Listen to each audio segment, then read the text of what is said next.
Hi అండి, నమస్తే. నేను రీసెంట్గా ఒక లాంగ్ వీడియోని అప్లోడ్ చేశాను. దానికి ఒక కమెంట్ వచ్చిందనమాట. ఆ కమెంట్కి నేను అక్కడే రిప్లై ఇచ్చాను. కానీ దీని గురించి ఒక షార్ట్ వీడియో కనుక పెడితే కొంతమందికైనా ఈ వీడియో ఉపయోగపడుతుందని చేస్తున్నాను. అసలు కమెంట్ ఏంటంటే, మీ దగ్గర ఉన్న ఓవెన్ లాంటిది మా దగ్గర కూడా ఉంది, కానీ కన్వెక్షన్ మోడ్ లేదు, మరి బేకింగ్ ఎలా చేయాలి అని. అవెన్స్కి కన్వెక్షన్ మోడ్ అనేది ప్రీహీట్ చేసుకోవడానికి ఇస్తారు.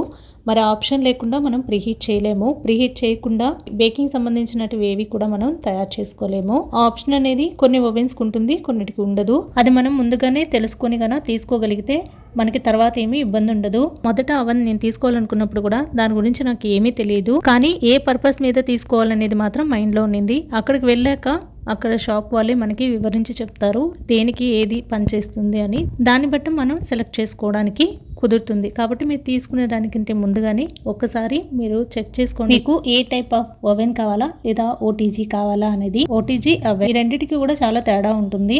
ఇందులో ప్లస్ పాయింట్స్ ఏంటో మనం తెలుసుకున్నామంటే మీకు ఎలాంటిది కావాలనేది ఒక ఐడియా అయితే వస్తుంది. అవెన్లో కన్వెక్షన్ మోడ్ లేనిది, అలాగే కన్వెక్షన్ మోడ్ ఉండేది, రెండు ఉంటాయి. కన్వెక్షన్ మోడ్ లేనిది అయితే మీకు అది కేవలం ఆహార పదార్థాలను వేడి చేసుకోవడానికో లేదా వండుకోవడానికో ఉపయోగపడుతుంది, కానీ అది బేకింగ్ ఏమాత్రం ఉపయోగించుకోలేము. అదే కన్వెక్షన్ మోడ్ ఉన్న అవెన్ అయితే తినే పదార్థాలను వేడి చేసుకోవడంతో పాటుగా కాఫీ, పాప్కార్న్ చేయడానికి లేదా చాక్లెట్ మెల్ట్ చేయడానికి ఇలా రకరకాల కుకింగ్ కూడా చేసుకోవడానికి మనకి ఆప్షన్ ఉంటుంది. అలాగే కన్వెక్షన్ మోడ్ ఉండడం వల్ల మనకి ప్రీహీట్ అవుతుంది, దానివల్ల మనం బేకింగ్ కూడా చేసుకోవచ్చు. ఇలా వేడి చేసుకోవడానికి, కుక్ చేసుకోవడానికి, అలాగే బేక్ చేసుకోవడానికి అంటే ఇలా కన్వెక్షన్ మోడ్ ఉన్న ఓవెన్ అయితే సరిపోతుంది.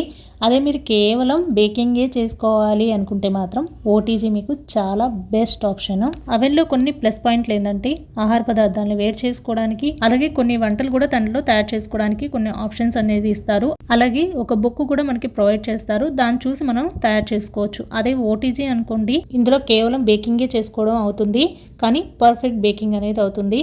అలాగే ఇది తక్కువ వెయిట్ ఉంటుంది, తక్కువ స్థలాన్ని ఆక్రమిస్తుంది. అంతే కదండి, అవెన్తో పోలిస్తే ఓటీజీ ధర కూడా తక్కువ ఉంటుంది. ఇవి వినిన తర్వాత ఏది మీకు మంచిది అనిపిస్తే అది తీసుకోండి. నా అనుభవంతో తెలుసుకున్న కొన్ని విషయాలు నేను మీతో షేర్ చేశాను. ఇందులో ఏమన్నా తప్పులుంటే తప్పకుండా వాటిని కమెంట్స్లో మెన్షన్ చేయండి, వాటిని సర్చ్ చేసుకుంటాను. అలాగే చూసిన తర్వాత మీకు ఏమైనా డౌట్స్ ఉంటే కమెంట్ సెక్షన్లో తెలియచేయండి. నాకు తెలుసున్న విషయాలు అయితే మీతో షేర్ చేస్తాను.